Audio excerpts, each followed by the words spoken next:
இந்த செய்தியை உங்களுக்காக வழங்குவது அருண் மசாலா. 1983 ஆண்டிலிருந்து தரத்துடன் தன்மை மாறாத அறுசுவை சமையலுக்கான அருண் மசாலா.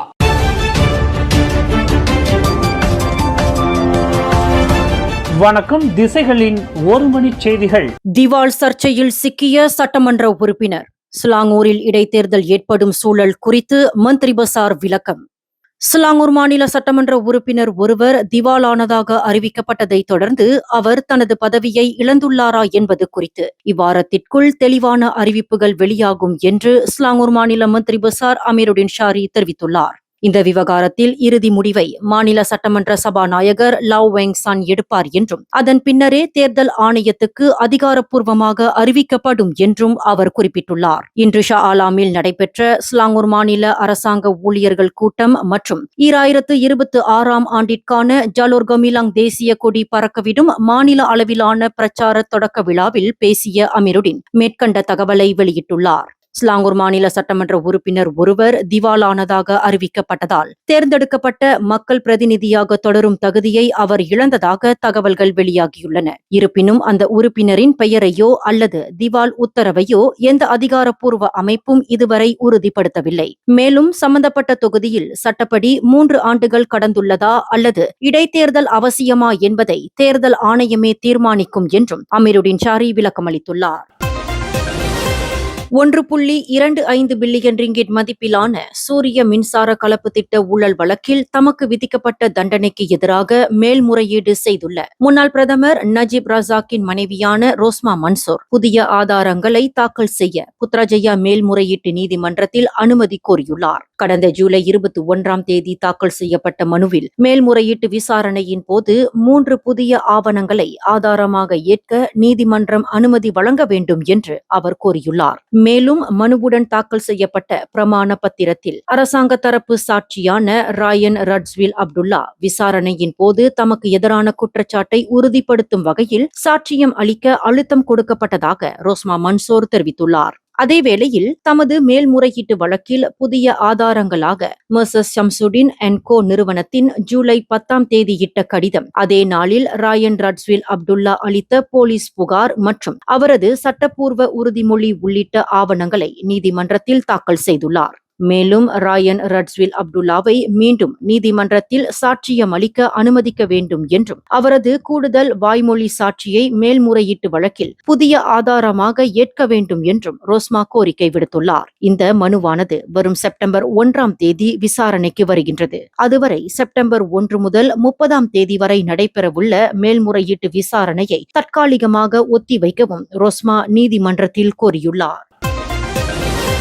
2027 ஆண்டிற்கான கூட்டரசு அரசாங்கத்தின் வரவு செலவு திட்டத்தில் இடம்பெற வேண்டிய பரிந்துரைகள் மற்றும் யோசனைகளை பெறுவதற்காக தொழில் முனைவோர் மேம்பாடு மற்றும் கூட்டுறவு அமைச்சு நாடு முழுவதும் பல்வேறு தரப்பினருடன் ஆலோசனைகளை தொடங்கியுள்ளது. இந்த ஆலோசனைகள் அடுத்த 1 முதல் 2 மாதங்கள் வரை நடைபெறும் என்றும் நிறுவனங்கள், தொழில் முனைவோர், குறு சிறு மற்றும் நடுத்தர தொழில்களான MSME அமைப்புகள், சிறு வணிகர்கள் மற்றும் கூட்டுறவு சங்கங்களின் பிரதிநிதிகள் இதில் பங்கேற்பார்கள் என்றும் அதன் அமைச்சர் ஸ்டீவன் சிம் தெரிவித்துள்ளார். இந்த ஆலோசனைகளில் பெறப்படும் பரிந்துரைகள் நிதி அமைச்சிடம் சமர்ப்பிக்கப்பட்டு 2027 ஆண்டிற்கான வரவு செலவு திட்ட தயாரிப்பில் கருத்தில் கொள்ளப்படும் என்றும் அவர் குறிப்பிட்டுள்ளார்.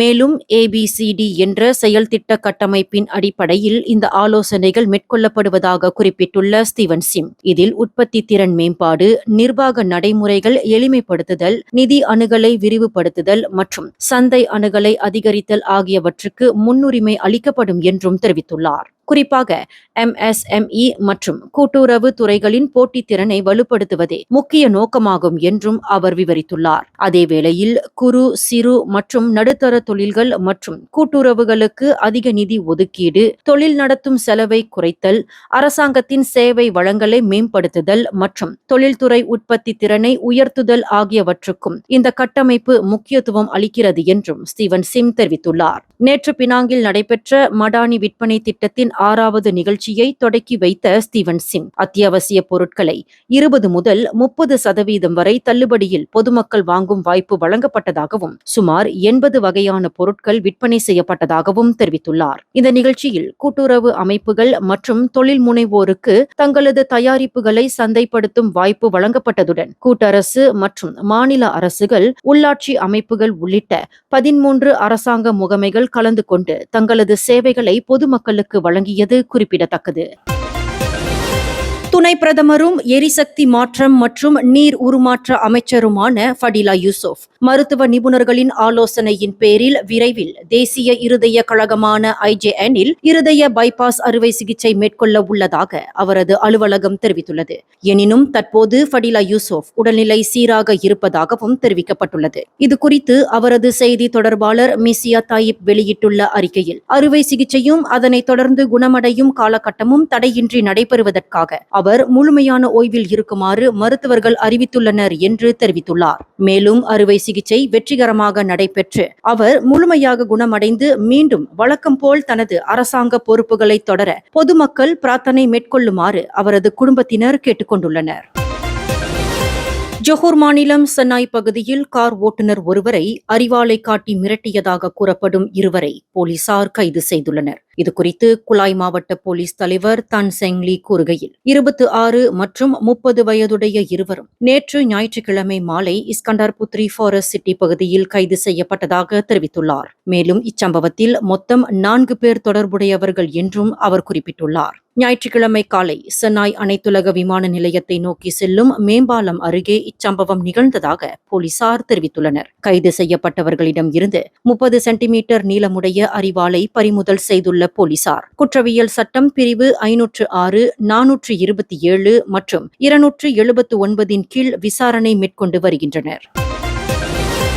கடந்த ஆண்டு புத்ரா ஹைட்ஸ் பகுதியில் ஏற்பட்ட எரிவாயு குழாய் வெடி விபத்து தொடர்பான சுயாதீன விசாரணை அறிக்கையை உடனடியாக வெளியாக்குமாறு கம்போங் குவால சுங்கைபாரு குடியிருப்பாளர்கள் ஸ்லாங்கூர் மாநில அரசாங்கத்தை மீண்டும் வலியுறுத்தியுள்ளனர். இதுகுறித்து குடியிருப்பாளர் நல சங்க செயலாளர் பேட்லி நோர்டின் வெளியிட்டுள்ள அறிக்கையில், வெடி விபத்திற்கான உண்மையான காரணத்தை அறியும் உரிமை மக்களுக்கு இருப்பதாக கூறி முழு அறிக்கை வெளியாகும் வரை போராட்டத்தை தொடரப்போவதாக தெரிவித்துள்ளார். கடந்த 2025ஆம் ஆண்டு ஏப்ரல் 1ஆம் தேதி நிகழ்ந்த இந்த வெடி விபத்தில் 87 வீடுகள் அழிந்ததுடன் 148 வீடுகள் சேதமடைந்து 300 குடும்பங்களை சேர்ந்த 1200க்கும் மேற்பட்டோர் பாதிக்கப்பட்டனர். இது தொடர்பாக 36 பேர் நீதிமன்றத்தில் சிவில் வழக்கும் தொடர்ந்துள்ளனர். இது குறித்து ஸ்லாங்கூர் மாநில மந்திரி பசார் அமீருடின் ஷாரி கூறுகையில், கூட்டரசு அமைப்புகள் மற்றும் நீதிமன்ற நடவடிக்கைகள் தொடர்பான விவகாரங்கள் பரிசீலனையில் இருப்பதால் தாமதம் ஏற்பட்டுள்ளதாகவும் விரைவில் முழுமையான அறிக்கை வெளியிடப்படும் என்றும் தெரிவித்துள்ளார்.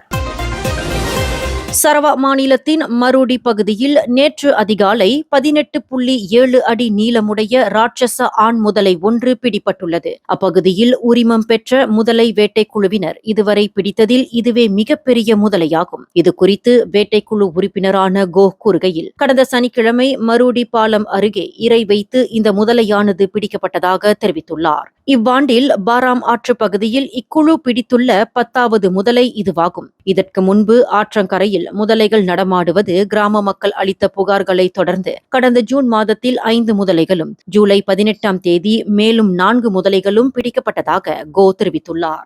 இந்த செய்தியை உங்களுக்காக வழங்கியது அருண் மசாலா.